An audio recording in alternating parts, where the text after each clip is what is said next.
Welcome to the Path to Purpose interview show, where we share our unique and universal stories about finding and fulfilling our purpose. My name is Katja, and I'm your host, and I'm a mentor for lightworkers. My intention for this show is to inspire you on your path to purpose. And today I have a pleasure to interview Tiffany Cano, who is an international transformational workshop leader and a healer who has been getting paid for healing since she was 8 years old. And she sees and knows your blind spots and helps you to get congruent with your intentions. So stay tuned. And she's also the founder of the Highly Perceptive People Academy. So we will find out more about that. But now it's time for me to say welcome, Tiffany, and thank you so much for being here. My pleasure. My pleasure. Happy to be here. And I just want to share with the listeners that when I met you in the joint venture experience event in California, we sat on the same table, and sometimes you meet people and you're like, I got to talk to her because you just radiated this joy. And I was like, okay, I really want to get to know you. And then I want to get to know your story. So I invited you here to this interview to find out more about how you ended up doing what you're doing. So could you share a little bit more? I just dropped the titles in the beginning. So if you share a little bit more who you are and what you do, and was there a special event that led you to this path? Okay.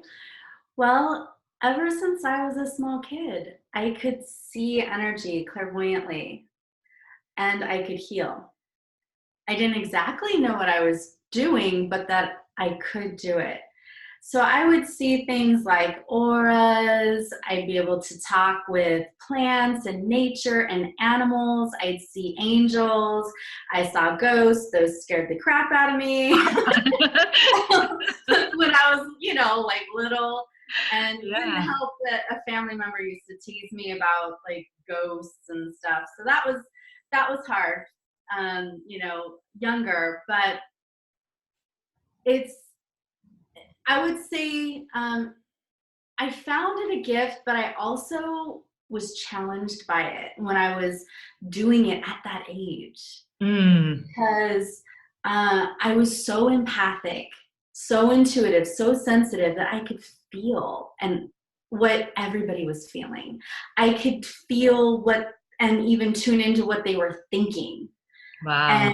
And I didn't have the boundaries and the skills and the tools that I do now at that young, tender, innocent age, right? Yeah. And so I didn't know what was my stuff and what was somebody else's stuff.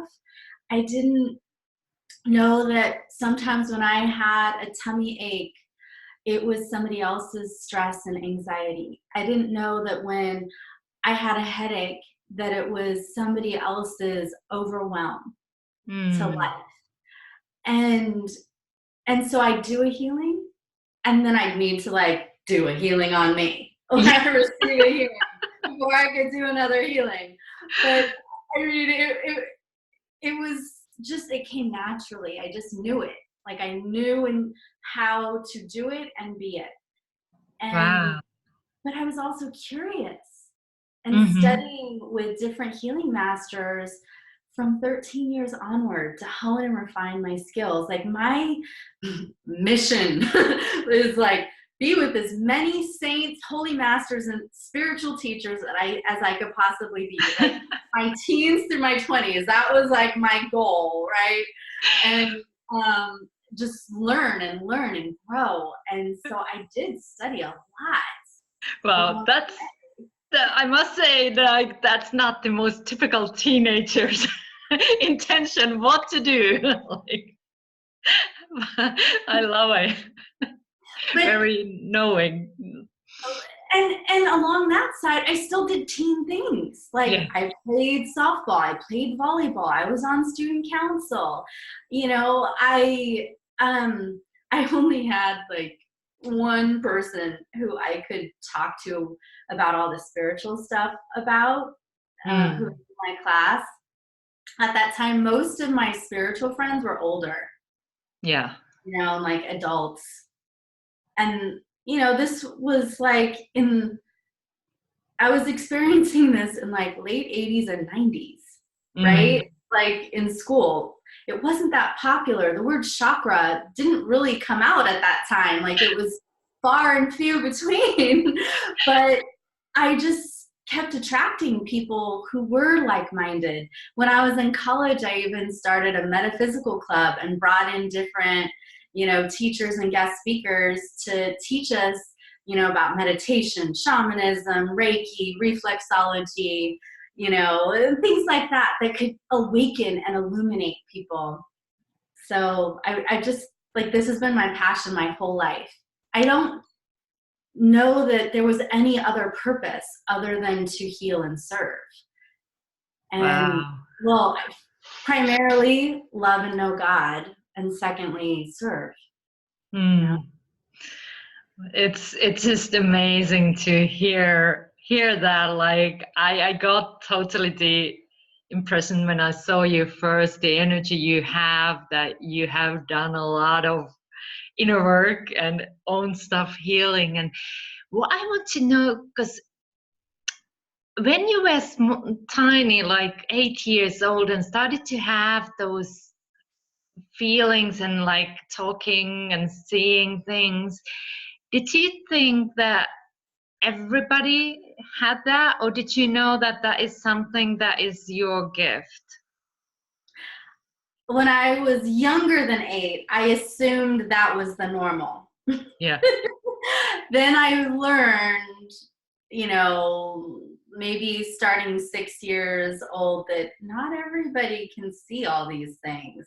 Not everybody knows that there's an angel, there's your guardian, there's, you know, this like nature spirit right over there. Yeah. You know, like, so. And how did you, were your family supportive? Because I know myself, like I'm very intuitive, and I luckily had an intuitive mom who was able to guide me. And like, okay, that's, well, I asked that question because I thought like everybody know these things. And then I learned like, okay, not everybody are that tuned in. I believe everybody has the opportunity, but maybe not that open. So how was your family reactioning to everything that was happening with you? My mom was always very supportive. She took me to most of the places where I could connect with spiritual people, and did a lot of the same training that I did when I was a teen and in my 20s. So she has always been a strong support of my gifts. She never wanted to do them like the way I do them, but she supports me doing them. And a lot of the other people in my family would make fun of me and call me names, like, you know, just being mean and ignorant and not knowing what they don't know. But the interesting thing is, in the last 7 years, my dad started seeing ghosts. And now he's all of a sudden like a believer in what I do. And then my brother started to be, and other family members started to be more like just empathic, sensitive, intuitive. A few of my aunts and uncles, the same thing. Like they're just more aware now. So the things that used to scare them about me are less scary. And Yeah. as at least here in California, the word chakra, yoga, aura, meditation, and spirituality is like a fad.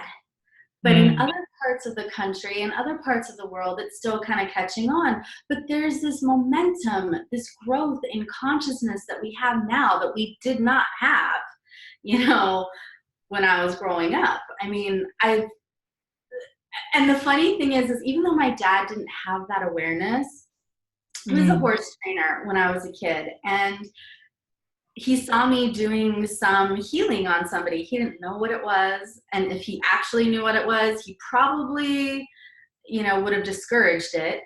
But I was doing like some hands-on work on somebody because at that time I wasn't aware of my gifts as doing distant healing, which is how I've done it the last like 15 years only, you know, it was like distant healing. But at that time he goes, you should charge $1 for 10 minutes. And, you know, to his wealthy barn clients, we were at this barn at the bottom of this castle in Malibu, you know, and there were all these wealthy barn clients, and the entrepreneur in him was like, you should charge for that.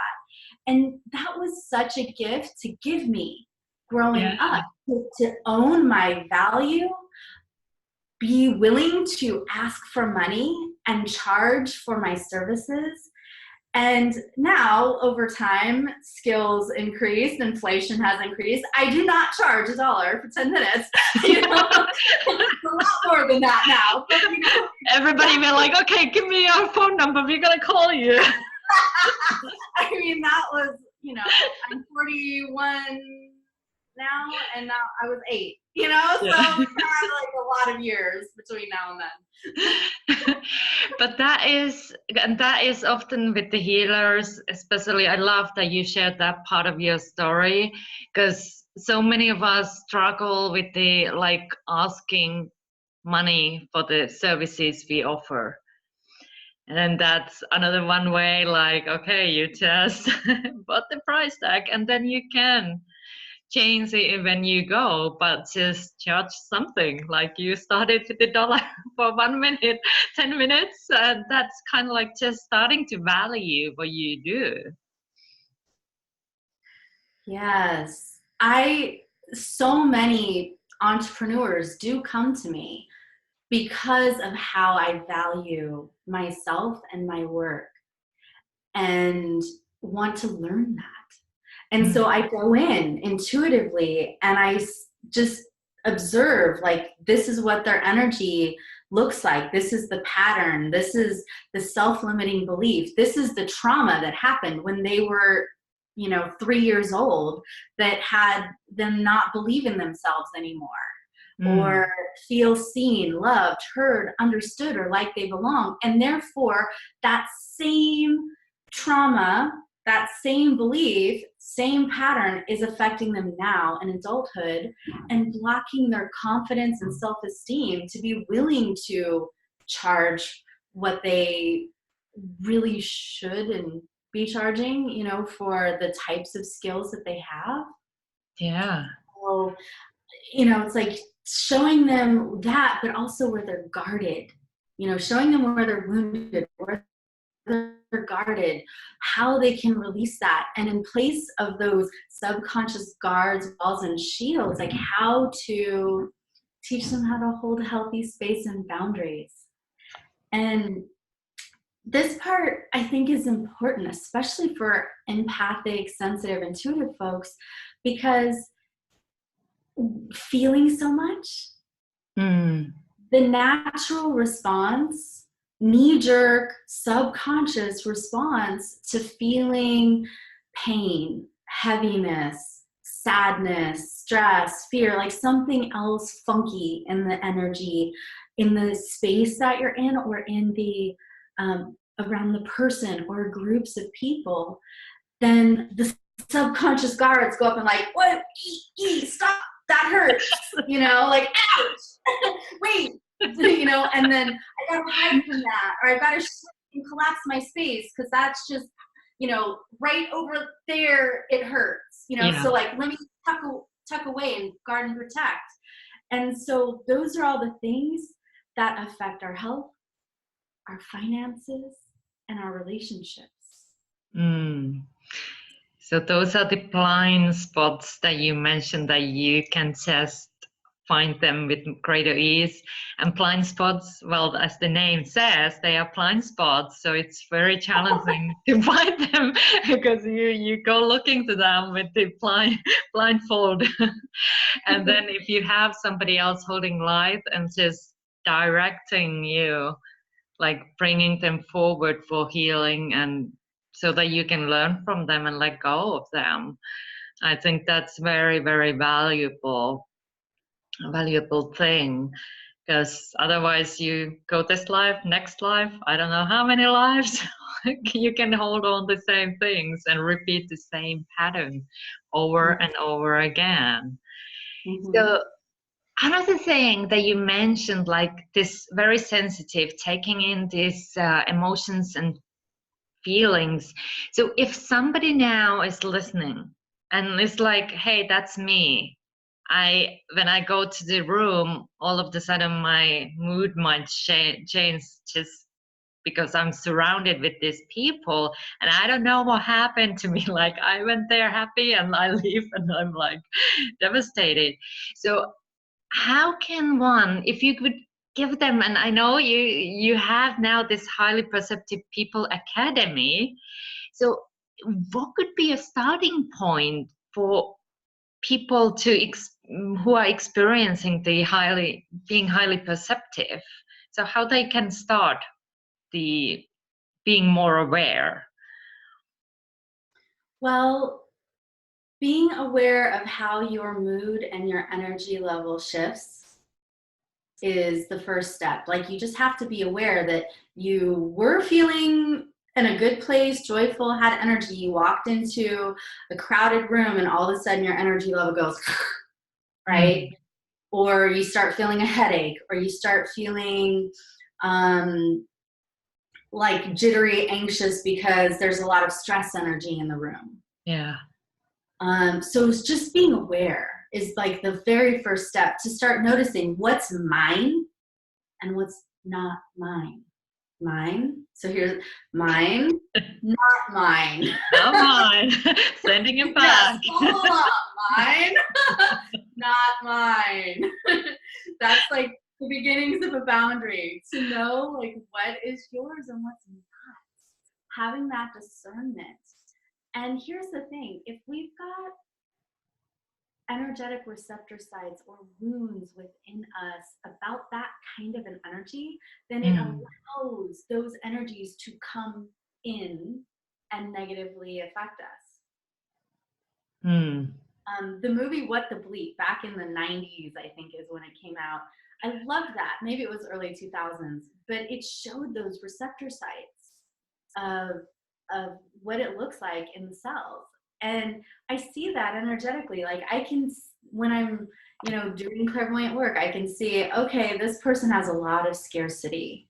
This person, has very little self-esteem. This person has cancer because when they were, young, they were molested. And they now have cancer from all that pain and discomfort in their sex organs or in their breasts. Like what we don't process and be with tends to physically manifest in dis-ease. So first, being aware that something is off. Something's not right. We feel bad. Yeah. Being aware. And then being willing to say, okay, maybe that's not mine. Maybe that's just not mine. And then how can we start expanding our space? Like, number one, having a space, giving ourselves permission to have space in the world, because that's part of our essence, part of who we are. And when we're, so I'm going to show you. Yes. I've got something in here about it. When we feel emotional about something, here's a couple of our go-tos.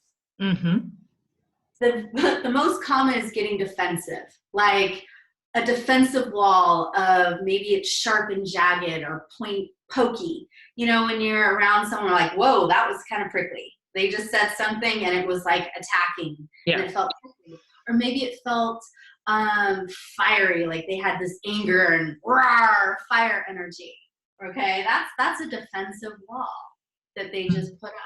Or maybe they just withdrew and were like icy cold. Yeah. You know that saying, like doors closing.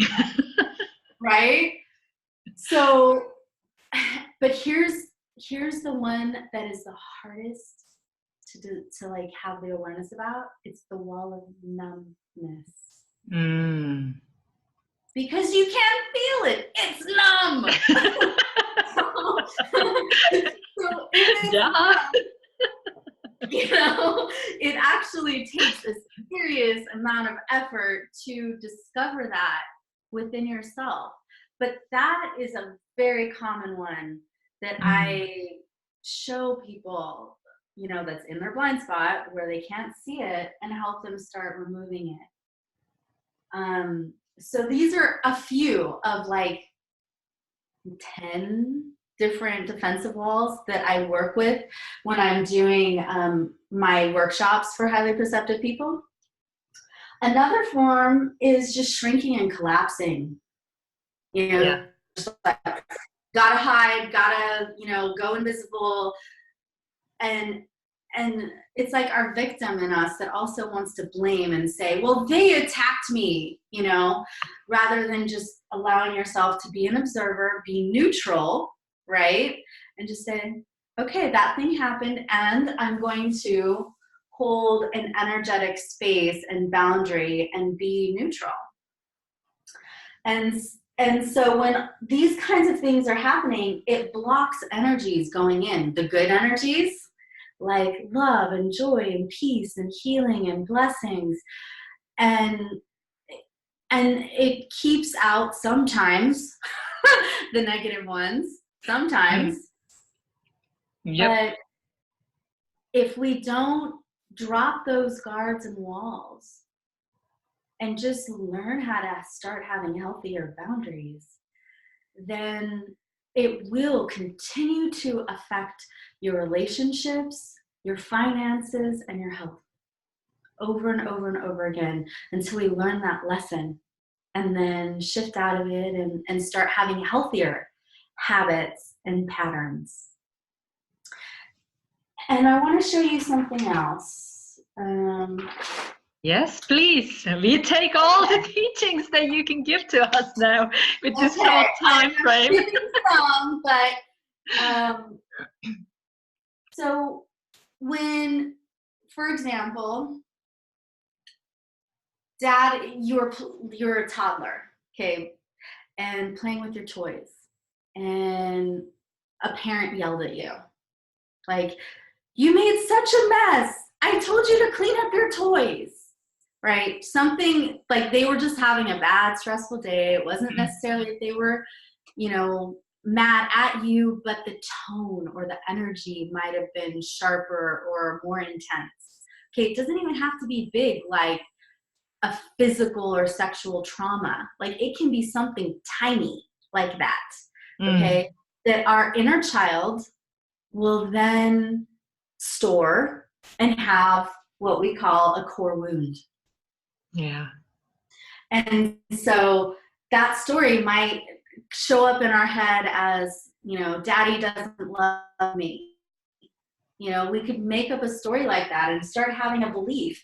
And then because of that, start adding on subconscious guards, walls, and shields to protect ourselves from being hurt by that kind of an energy. So here's a wall, right?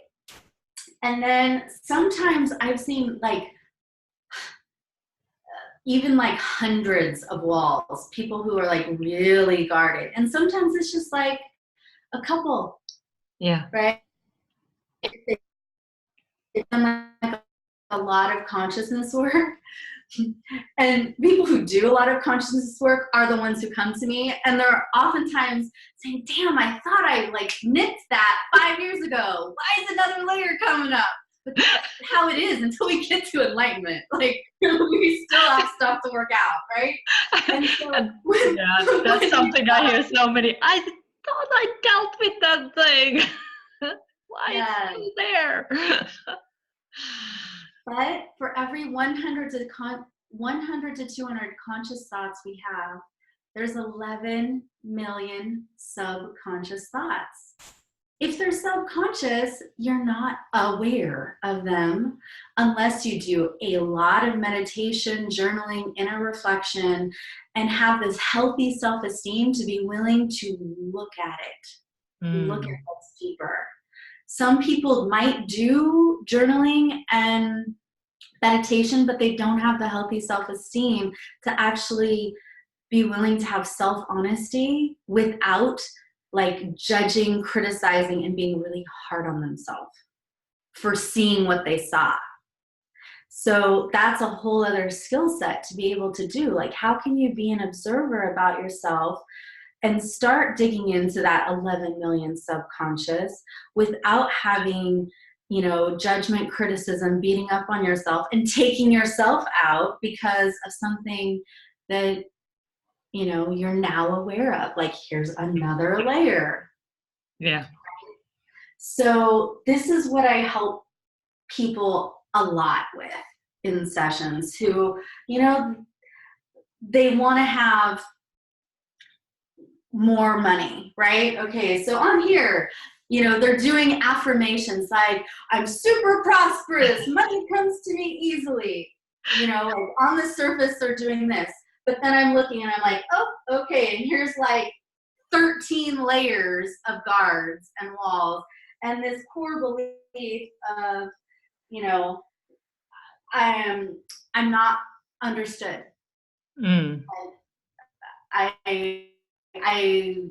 you know, something happened when they were younger, and then they felt misunderstood, like nobody got them, and then bam, core wound, and everything that's in between, all those layers of numbness, layers of like pokey, jagged energies, layers of fire or ice or anything else that's in the way, that are in those 11 million subconscious guards, walls, shields, thoughts, beliefs.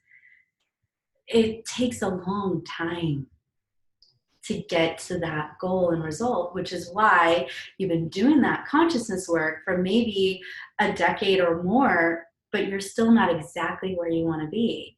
So being able to have someone who's trained like me to go in and say, bam, bam, bam, here's what needs to be cleared out, and then have the tools to do it. You know, that's what I do in private sessions. That's also what I do in my workshops. And I have about 50 days of workshops that I have taught on different subjects over the last 20 plus years. And so there's like that part of me that wants to just like give and contribute, but it's always hard to know when doing these shorter interviews, like what would be the most serving in this moment for, you know, this brief time that we have together. And those flip charts that I showed you there were just a couple of many that I would love to keep going. I know, and I thank you so much for sharing all this. So if people are like now, like, hey, I want more, like, how can they get in touch with you? How can they find out more about the Highly Perceptive People Academy and get in there and get those blocks released so that they can move forward with greater ease? So can you share how to reach you? Yes.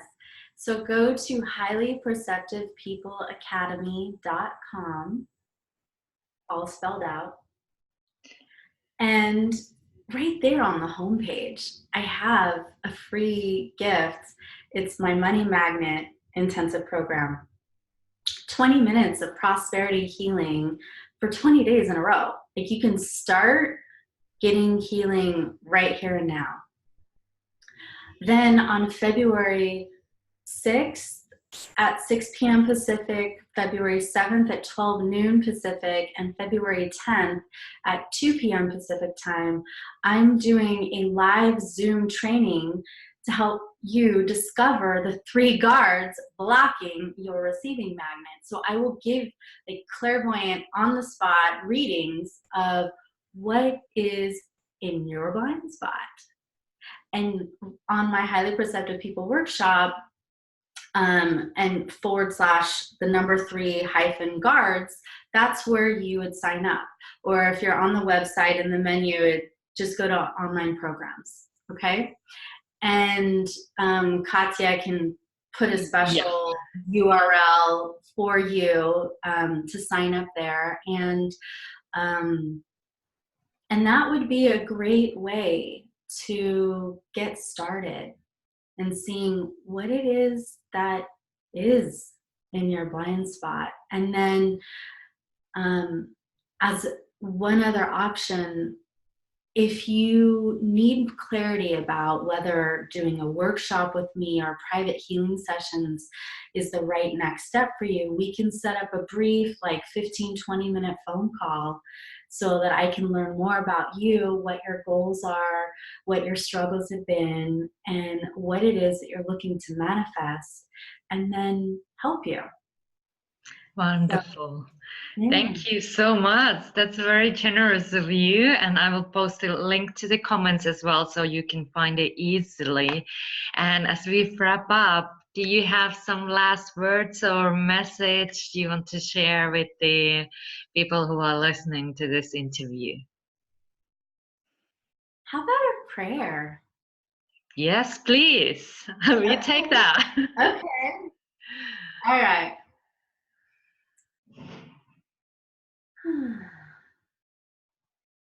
To the Supreme God, Divine Mother, Divine Father, beloved friend, all the great, great ones, spiritual teachers, spiritual elders, angels, saints, helpers, and guides, we thank you.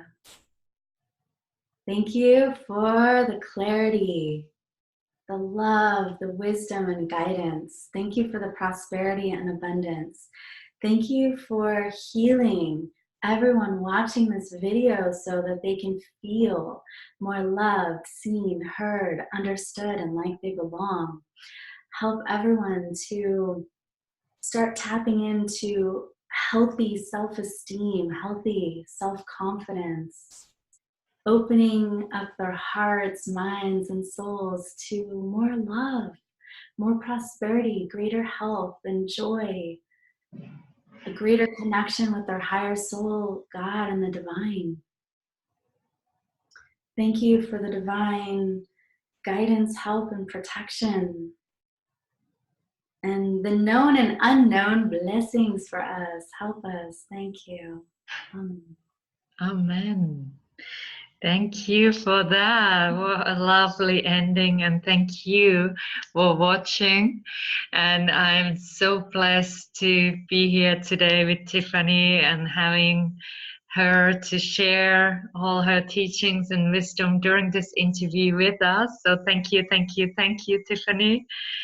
And I hope that this interview inspired you, listener, to continue on your path, because your gifts are needed. So please do reach out to Tiffany if you want to support with your blind spots so that you can move forward with greater ease.